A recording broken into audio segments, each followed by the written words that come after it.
تو آگے چلتے ہیں تصور نمبر 1. ٹھیک ہے، تو سب سے پہلے ہم نے دیکھنا ہے کہ انسان کی حقیقت کیا ہے. تو اس حوالے سے جیسا ہم نے بتایا تھا کہ ضمناً بات ہوئی ہے کہ اس میں تو کوئی شک کی بات نہیں ہے، سب لوگ جانتے ہیں.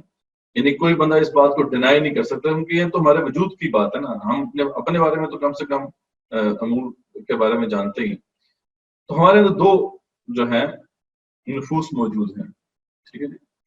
ایک ہے نفس حیوانی، ٹھیک ہے، جو جسم ہے آپ کا بیسیکلی ہم سب جانتے ہیں، اسے کوئی ڈینائی نہیں کر سکتا. اور ایک ہے نفس روحانی، ٹھیک ہے، جو کہ ہمارا اسپرچل سیلف ہے. اچھا، نفس حیوانی جو ہے اس کے اندر ایک خصلت اس کی یہ ہے کہ یہ برائی پر آمادہ کرتا ہے یا برائی کا حکم دیتا ہے.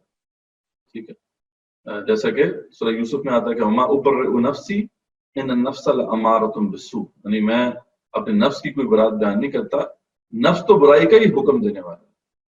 ٹھیک ہے، الا ما رحم ربی، ہاں اللہ یہ کہ جب میرا رب جس پر رحم کرنا چاہے. یہ یوسف علیہ السلام کا قول ہے بیسیکلی. تو ان ربی غفور رحیم، بے شک جو میرا رب ہے وہ غفور رحیم ہے. تو اس طرح سے دیکھا جائے تو اس میں کوئی شک نہیں رہتا کہ قرآن مجید سے بھی بات ہمارے سامنے آ گئی کہ نفس امارہ کہتے ہیں، امر سے نا امار، تو امار کہتے ہیں بہت زیادہ حکم دینے والا. تو نفس کیونکہ وہ فیمنن ہے عربی میں، تو اس لیے آگے نفس سے امارہ یعنی بہت زیادہ حکم دینے والا برائی. اور اس کو ہم اچھی طرح جانتے ہیں کہ ہمارا جو نفس ہے اس کے اندر خواہشات ہیں، اور یہ خواہشات کی تسکین چاہتا ہے. یہ بات دیکھنا نہیں چاہتا کہ یہ صحیح ہے یا غلط ہے، حلال ہے یا حرام، اس کو تمیز حاصل نہیں. تو اس کے بارے میں ہم سب جانتے ہیں، اس کو کوئی ڈینائی نہیں کر سکتا. پھر دوسرے جو ایک اور سیلف ہمارے اندر موجود ہے وہ نفس لوامہ ہے، یعنی جو ہمارے اندر سے ایک ملامت کی آواز آتی ہے جسے ہم ضمیر کہتے ہیں. ٹھیک ہے، اور اس کے بارے میں قرآن میں آیا کہ لا اقسم بیوم القیامہ ولا اقسم بالنفس اللوامہ. ٹھیک ہے، نہیں میں قسم کھاتا ہوں قیامت کے دن کی، اور نہیں میں قسم کھاتا ہوں ملامت کرنے والے نفس کی، یعنی اسے ہم اردو میں ضمیر بھی کہتے ہیں. یہ بیسیکلی روح کا فنکشن ہی ہے، یعنی یہ ہے تو ایک فنکشن ہے ملامت کرنا، لیکن یہ ہمارے اندر. اور دوسرا جو وجود ہے وہ بیسیکلی روحانی وجود ہی ہے، جس کے بارے میں اللہ تعالیٰ نے بھی قرآن میں واضح کیا تھا وَنَفَخْتُ فِيهِ مِن رُوحِي، جب میں اپنے روح میں سے پھونک دوں فَقَعُوا لَهُ سَاجِدِينَ، تو پھر اللہ تعالیٰ نے کہا تھا کہ تم سجدے میں گر. ٹھیک ہے، تو اب یہ 2 جو نفوس ہیں ان کے بارے میں ہم اچھی طرح جانتے ہیں. ہر بندہ ان کو ایکسپیرینس بھی کر سکتا ہے. جیسے فار ایگزامپل ہم اکثر کوئی بندہ پریشان ہو تو ہم کہتے ہیں یار آپ اپنے آپ کو سنبھالیں. تو یہ تو یعنی آپ کون ہے اس میں جس سے کہا جا رہا ہے، اور یہ اپنا آپ کون ہے جس کو سنبھالنے کی بات ہو رہی ہے. ٹھیک ہے، تو وہ بیسیکلی آپ یہ شعور ہیں، یہ تیسرا کمپوننٹ ہمارے اندر. یعنی یہ اصل میں جو مین کمپوننٹ ہے وہ شعور ہے، اور اسی کے ساتھ پھر یہ 2 کمپوننٹس ملے ہوئے ہیں، نفس حیوانی اور نفس روحانی. ٹھیک ہے، تو یہ بیسیکلی ایک شعور سے مخاطب ہوتے ہیں. آپ جو کہتے ہیں کہ آپ بتائیں کہ آپ اپنے آپ کو سنبھالیں، تو یہ آپ جو ہے نا بیسیکلی وہ شعور ہوتا ہے، اور اپنا آپ بیسیکلی وہ نفس حیوانی ہوتا ہے، وہ نفس جو ہے جسدی جسے آپ کہتے ہیں. یہ ہے بیسیکلی اس کو سنبھالنے کی بات ہوتی ہے. ان کی بات یہ ریئیکٹ کرتا ہے، اگر یہ پریشان ہوتا ہے اس میں جو ہے اس کے اندر کچھ ریئیکشنز ہوتے ہیں، تو اس لیے اس کو سنبھالنے کی بات ہوتی ہے. اس طریقے سے ہم اکثر جو ہے یہ کہتے ہیں کہ یار یہ تمہارے ضمیر کی آواز ہے، تو تم تو یہ ہو گئے شعور جس سے آپ خطاب کیا جا رہا ہے. وہ ضمیر صاحب کون ہے؟ وہ ایک اور کوئی ہستی ہے نا ہمارے اندر. تو یعنی ہم روزمرہ زندگی میں بھی ہم ان کا ذکر کرتے ہیں. تو یہ بیسیکلی انسان کا ایک سمجھنے کے ایک پورا ماڈل ہمارے سامنے آتا ہے کہ ایک شعور ہے، یعنی وہ جو بیسیکلی ڈیسیژن میکنگ کرتا ہے، فیصلہ کرتا ہے. لیکن پھر اس کے علاوہ 2 اور وجود ہیں، ایک یہ جسدی وجود ہے ہمارا نفس حیوانی، اور ایک وہ جو ہے روحانی وجود ہے جو اللہ تعالیٰ نے ہمیں عطا کیا ہے، جس کے اندر پھر اچھائی برائی کی تمیز بھی ہے.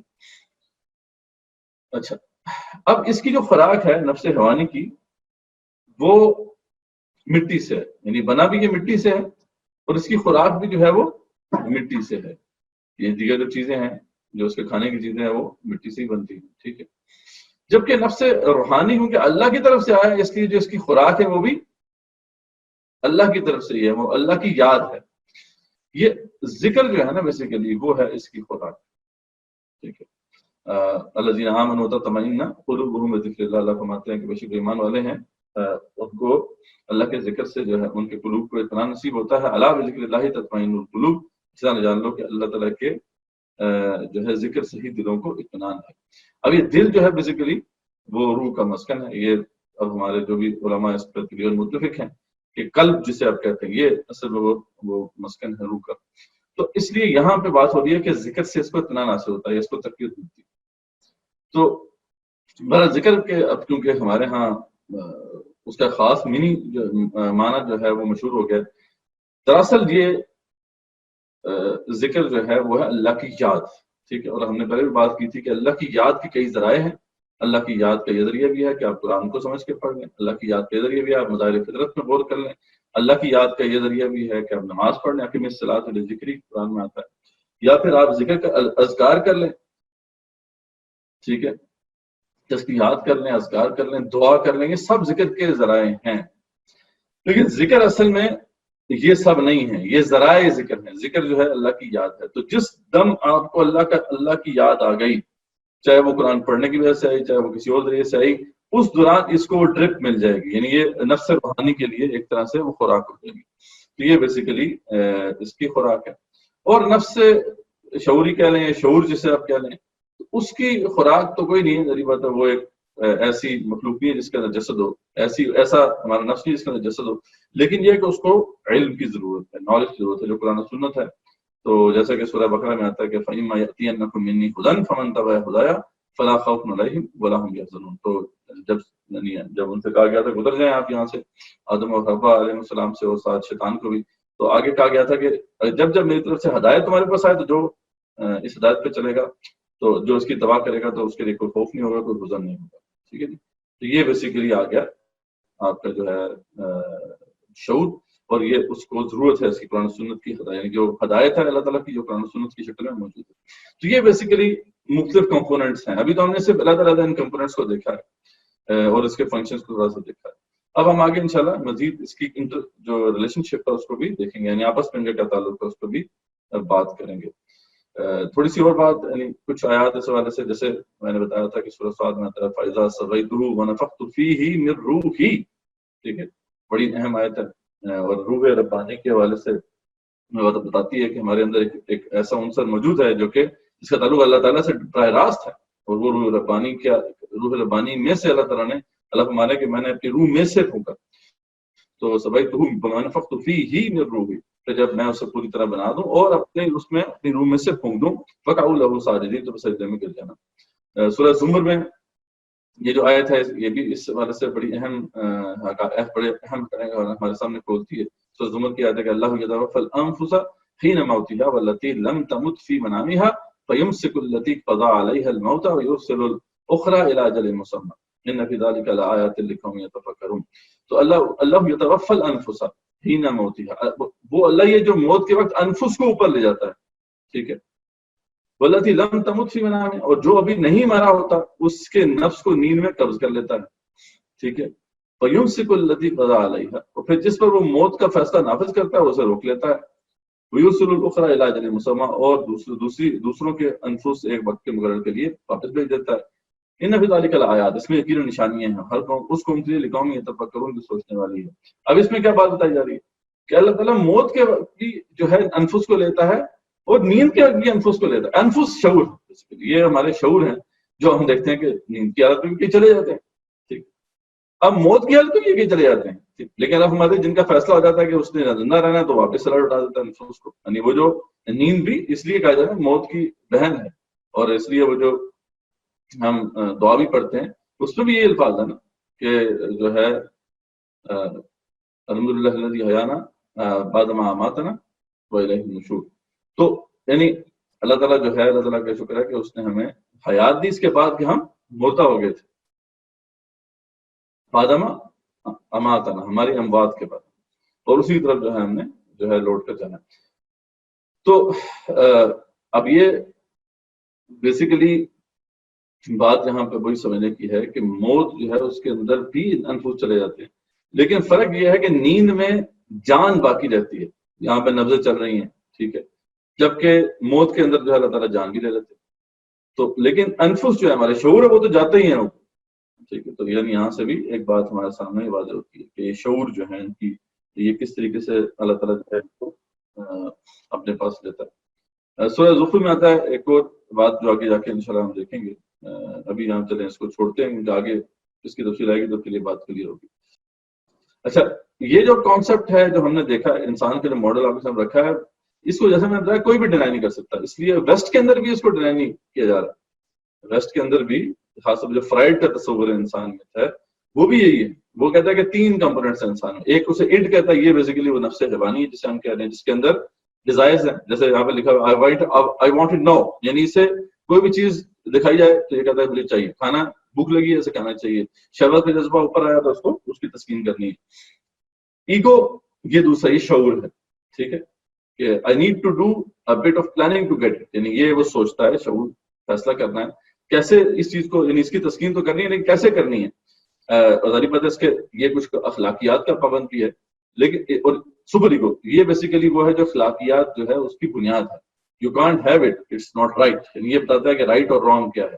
جیسے ہم نے بات کی تھی نا کہ نفس روحانی یا اس کا وہ جو فنکشن ہے ملامت کرنے والا, یہ حق اور باطل میں تمیز جو ہے سکھاتا ہے. یہ جو ہے یہ آپ کو بس یہ تو حکم کہتا ہے کہ بس اب مجھے جو ضرورت ہے اس کو پورا کرو, جبکہ یہ بیچ میں جو ایگو ہے یہ پھر اس کو فیصلہ کرنا ہوتا ہے کہ کیسے جو ہے اس کی پوری اس بات کو پورا کرے. تو ایگو جو ہے بیسیکلی یہ ہمارا شعوری پارٹ ہے, یہ شعور کے قریب پارٹ ہے, جبکہ باقی 2 جو پارٹس ہیں وہ غیر شعوریہ یا نیم شعوری پارٹ ہے جو کہ انکانشیسلی یا سب کانشیسلی ہم پہ انفلوئنس کرتے ہیں.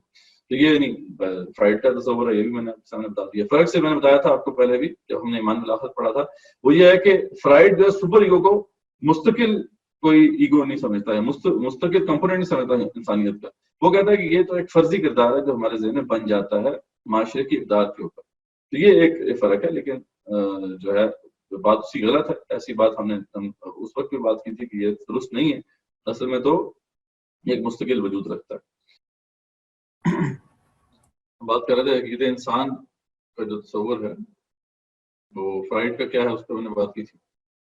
اب ہم تھوڑا سا اس کا جو ہے نا آپس میں ریلیشن شپ دیکھتے ہیں کہ کیا ہے. ٹھیک ہے, تو ہم نے کہا تھا کہ ایک نفس حیوانی ہے, اس میں کوئی شک نہیں ہے, سب اس پہ متفق ہیں. پھر نفس روحانی ہے جسے ہم نفس لوامہ کہتے ہیں. اچھا جی بھی ہم نے بتایا تھا کہ یہ مٹی سے اس کی تخلیق ہے, اس کی خوراک بھی مٹی سے ہے. اس کی جو نفس روحانی ہے اس کی تخلیق کیونکہ اللہ کی روح میں سے یہ معاملہ ہے, اللہ کے ساتھ خاص تعلق ہے, نور سے اس کی تخلیق آپ کہہ سکتے ہیں. تو اس کی جو خوراک ہے وہ بھی اللہ کا ذکر ہے, یہ بھی ہم نے ذکر کر دیا, اور شعور کا بھی ہم نے دیکھ لیا. ٹھیک ہے, ایک اور چیز جس کو ہمیں دیکھنا ہے وہ ہے خود شعوری, سیلف کانشیسنیس. یعنی ہمیں یہ بھی پتا ہے کہ ہم سوچ رہے ہیں, جیسے ہم سوچ رہے ہیں تو ہمیں اپنے سوچنے کے عمل کو بھی ہم ایسا محسوس کر رہے ہوتے ہیں. یہ سیلف کانشیسنس کی ایک بڑی اہم بات ہے جو ہمارے پاس اللہ تعالیٰ نے عطا کی ہے. یہ کسی نہ کسی صورت میں علامہ اقبال رحمۃ اللہ کے نزدیک جیسے وہ کہتے ہیں کہ کائنات کے ہر ذرے میں کچھ نہ کچھ سیلف کانشیسنس تو ہے, لیکن یہ ہے کہ وہ بہت لمیٹڈ ہے. یعنی اس کو بس اس کے مطابق ہی, یعنی جسے شعور حیات کہتے ہیں, کچھ نہ کچھ اپنے بارے میں جو ہے بتا دیا گیا. لیکن ہمارا جو یہ جو ہمارے پاس جو صلاحیت ہے وہ ہے ایور ایوالونگ ہے, یعنی اس میں ارتقا ہوتا رہتا ہے, یہ بڑھتی رہتی ہے. سیلف کانشیسنس جو ہے یہ بہت ہی وسیع اس کی جو ہے اس کا سکوپ بہت وسیع ہے. دوسری چیز جو ہے ہمارے اندر اختیار بھی ہے, یہ ایک اہم بات ہے. یعنی اس طرح کی ہمارے طرح کی جو اور مخلوقات ہیں جیسے فرشتے ہیں یا جن ہیں, تو ان کے پاس اختیار نہیں ہے. ٹھیک ہے, فرشتوں کے پاس ہے, جنات کے پاس بہرحال اختیار ہے ہماری طرح, جیسے کہ ہمارے پاس اختیار ہے ویسے ہی جنات کے پاس بھی اختیار ہے. ٹھیک ہے, فرق صرف ان کا یہ ہے کہ ان کے ہاں جو جسے آپ نفس حیوانی کہتے ہیں وہی مطلب نفس حیوانی ہی ہے ان کے اندر, جنات کے اندر, جبکہ نفس روحانی والا معاملہ ان کے اندر نہیں ہے. یہ بھی بہرحال اب اس میں اسکالرس کا مختلف اوپینینس ہیں, لیکن یہ ہے کہ اس کو اس بنیاد پہ اسٹیبلش کیا جاتا ہے کہ کیونکہ یہ جو جنات ہیں ان کے اندر وحی کا معاملہ نہیں, یعنی وحی کا معاملہ صرف اور صرف انسانوں کے لیے. اور اس کی بھی ایک دلیل موجود ہے کہ جب آپ صلی اللہ علیہ وسلم جو تھے آپ ایک جگہ پہ وادی نخلا میں موجود تھے, جب آپ نے کچھ تلاوت کی تو پھر جنات نے وہ کلام سنا تھا آپ کا. تو انہوں نے پھر کہا تھا کہ ہم اس سے پہلے یعنی ایک ایسی کتاب کو فالو کرتے تھے جو موسیٰ علیہ السلام پر اتری تھی. یعنی معلوم ہوتا ہے کہ وہ اہل کتاب جن, تو ان کے جو جنات کے اندر کوئی پروفٹس نہیں ہیں, وہ پروفٹس ہمارے جو ہیں انسانوں کے ہیں جو ان کی طرف بھی ایک طرح سے بھیجے گئے ہیں. تو آپ صلی اللہ علیہ وسلم ان کے لیے بھی اس طریقے سے نبی ہے جیسا کہ ہمارے لیے. خیر یہ ضمن بات ہے جو کہ صرف اس لیے بتانا ضروری تھا کہ جنات جو ہیں وہ ہماری طرح کی مخلوق ہیں اس لحاظ سے کہ ان کے پاس بھی جو ہے خود شعوری بھی ہے اور اختیار بھی ہے، جبکہ فرشتے جو ہیں ان کے اندر خود شعوری تو ہے لیکن اختیار نہیں ہے ان کے، وہ وہی کرتے ہیں جو اللہ تعالیٰ نے ان کو حکم دیا۔ تو یہ بیسیکلی جو کمپلیٹ ماڈل ہے ہمارے سامنے آتا ہے۔ اب یہ بیسیکلی معاملہ یہ ہے کہ جو شعور ہے ہمارا، جو شعور انسانی ہے، یہ تو اصل فیصلہ کرتا ہے، اس لیے یہ مکلف شریعت بھی ہے، اسی سے سوال جواب بھی ہونا ہے، ٹھیک ہے، یہ سارے معاملات اسی سے ہیں، لیکن یہ اپنے فیصلے کرنے میں خود مختار نہیں ہے، یہ اس کے اوپر انفلوئنسز پڑتے ہیں، یعنی ایک انفلوئنس جو ہے وہ پڑ رہا ہے ادھر نفس حوانی کی طرف سے، یہ نیگیٹو انفلوئنس ہے، یہ منفی امپیکٹ ہمارے پر پڑ رہا ہے، ٹھیک ہے، کیونکہ یہ برائی کا حکم دیتا ہے۔ دوسری طرف نفس روحانی ہے، اس کا ایک اچھا امپیکٹ ہمارے اوپر پڑتا ہے کیونکہ یہ اچھائی برائی کی تمیز رکھتا ہے، ٹھیک ہے، اس لحاظ سے دیکھا جائے تو یہ ہمارے سامنے بات آتی ہے۔ اچھا، یہ جو دو انفلوئنسز ہیں، یہ ہمارے اوپر اثرات ہیں، یہ ہمارے اندر سے ہی ہیں، یہ انٹرنل ہیں، جبکہ اس کے علاوہ بھی دو اثرات ہیں جو کہ ایکسٹرنل ہیں، ٹھیک ہے، ان میں سے ایک جو ایکسٹرنل انفلوئنس ہے وہ شیطان کی طرف سے، ٹھیک، تو ظاہری بات ہے جہاں سے وہ حملہ ہمارے اوپر کرتا ہے ہم اسے دیکھ تو نہیں سکتے، لیکن ہے یار ہمارے وجود کا پارٹ نہیں ہے، ٹھیک ہے، وجود سے باہر وہ شے، تو لیکن یہ ہے کہ ہمارے پاس ایک ایسی جگہ اللہ نے رکھی ہوئی ہے اس کے لیے، حدیث شریف میں آتا ہے کہ ہر شخص کے ساتھ جو ہے، ہر انسان کے ساتھ ایک شیطان لگا ہوتا ہے، تو اس لیے، اور وہ جب صحابہ نے پوچھا آپ صلی اللہ علیہ وسلم سے کہ آپ کے ساتھ بھی ہے، تو آپ نے فرمایا کہ بالکل ہاں میرے ساتھ بھی ہے، لیکن میں نے اس کو مسلمان کر لیا، اب وہ مجھے وہ اچھی باتوں کا ہی حکم دیتا ہے، تو وہ بڑا خوش قسمت ہو گیا جن جو آپ صلی اللہ علیہ وسلم کے ساتھ لگا ہوا۔ تو یہ جو شیطان ہے یہ بیسیکلی وساوس ڈالتا ہے، ٹھیک ہے۔ اچھا، اور دوسری چیز جو اس کے مقابلے ہمارے پاس ہے وہ قرآن مجید ہے، قرآن سنت ہے، بیسیکلی مینلی جو ہے وہ قرآن مجید اور اس کی تشریح سنت ہے، تو وہ بھی ایکسٹرنل چیز ہے ہمارے وجود سے، لیکن وہ ہمیں ہیلپ کر سکتی ہے اگر ہمارے شعور کو پتا ہوگا کہ صحیح راستہ کیا ہے، اس راستے کی مشکلات کیا ہیں، تو وہ پھر شیطان کے وساوس سے بچ سکتا ہے۔ تو یعنی یہ دو انٹرنلی ہمارے اندر چیزیں جو ہیں ہمارے اوپر انفلوئنس کر رہی ہیں، دو ایکسٹرنل انفلوئنسز ہیں، تو یہ ہر آن ایک کشاکش جو ہے وہ جاری ہے، ٹھیک ہے، اس کو سمجھنا ضروری ہے۔ تو یہ یہاں تک جو بات ہم نے کی ہے، کنکلوژن اس کا یہی ہے کہ نفس جو انسانی ہے اس کے تین کمپوننٹس ہیں، ایک شعور ہے جو بیسیکلی جیسے میں نے بتایا آپ کو، جو کہ اصل میں ہم ہیں، جو میں آپ سے کلام کر رہا ہوں تو یہ میرا شعور ہے جو آپ کے شعور سے کلام کر رہا ہے۔ اس کے علاوہ بھی دو چیزیں ہیں، وہ ایک نفس حیوانی ہے جس کی اپنی ڈیزائرز ہیں، اپنی خواہشات ہیں، وہ اس کی تسکین چاہتا ہے، اور ایک نفس روحانی، اور وہ جو ہے جس کے بارے میں اللہ تعالیٰ نے واضح کر دیا ہے کہ اس کے اندر ملامت کرتا ہے یہ برائی، اور اسی کے بارے میں یہ بات بھی آئی تھی کہ فالہمہا فجورہا وتقواہا، جس کے جو اللہ تعالیٰ نے جو ہمیں عطا کیا ہے نفس، خاص طور پہ یہ والا نفس حیوانی، اس کو اچھائی برائی کی تمیز بھی ہے، ٹھیک ہے، تو یہ جو ہے ہمارے وجود کا ایک حصہ ہے۔ اس کے علاوہ پھر دو ایکسٹرنل انفلوئنس جس کا ذکر ہم نے کیا، ایک شیطان ہے، اس کو اپنے وساوس ڈالتا ہے، اس کے ذریعے سے ہم گناہ کرتا ہے، اور ایک پھر جو ہے جو ہمارے پاس جو اس کو کاؤنٹر کرنے کے لیے وہ قرآن مجید ہے، جس کو ہم اپنے شعور سے سمجھ سکتے ہیں اور مقابلہ کر سکتے ہیں شیطانی وساوس کا۔ تو یہ اگر بات سمجھ میں آ گئی آپ کو تو یس کر دیں۔